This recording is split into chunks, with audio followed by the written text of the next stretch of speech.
शिवाजी महाराजांचं कर्तृत्व वाढतंय, स्वराज्य वाढतंय. हैदराबादच्या बादशाने एकदा शिवाजी महाराजांना बोलवलं, म्हणले राजा तुम्ही आमच्याकडे या. महाराज म्हणजे ठीक आहे. महाराज हैदराबादला गेले. शिवाजी महाराजांना बघण्यासाठी हैदराबाद नगरी एकत्र आली.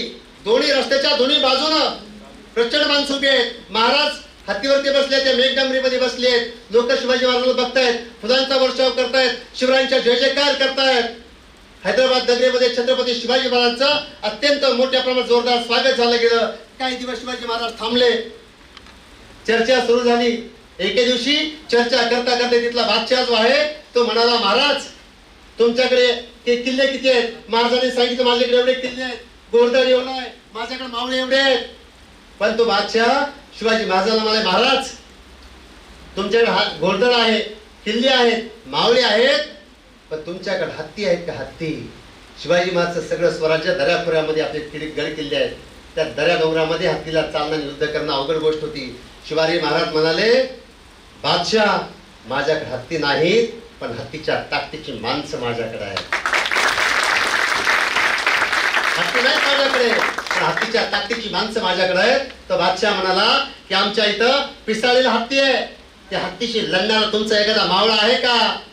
असं म्हणता छत्रपती शिवाजी महाराजांनी फक्त इशारा केला. एसाची कंक नावाचा आमचा मावळा तलवार घेतली आणि पिसाळलेल्या हत्तीच्या समोर जाऊन उभा राहिला. पिसाळलेला हत्ती चाल करून येतोय, प्रचंड वेगाने येतोय, त्वेषाने येतोय.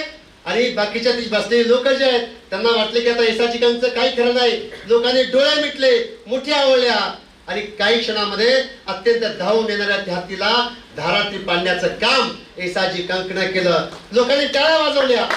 बादशाह उठल्या, बादशाहने देखील टाळ्या वाजवल्या. एसाजी कंकला पुढे बोलवलं गेलं.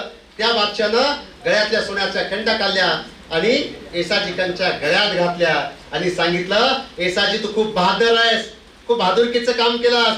आतापर्यंत या हत्तीच्या समोर जी जी माणसं गेली सगळी माणसं मेली, पण आज तू हत्तीला मारलेला आहेस, तू हत्तीला मारलेला आहेस, म्हणून तुला मी 4 गावचं इनाम देतो.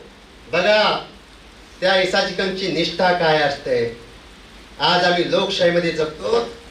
बाप एका पक्षात आहे, पोरग दुसऱ्या पक्षात आहे, सुनबाई तिसऱ्या पक्षात आहे, जन्माला येणार 4थ्याच पक्षामध्ये आहे.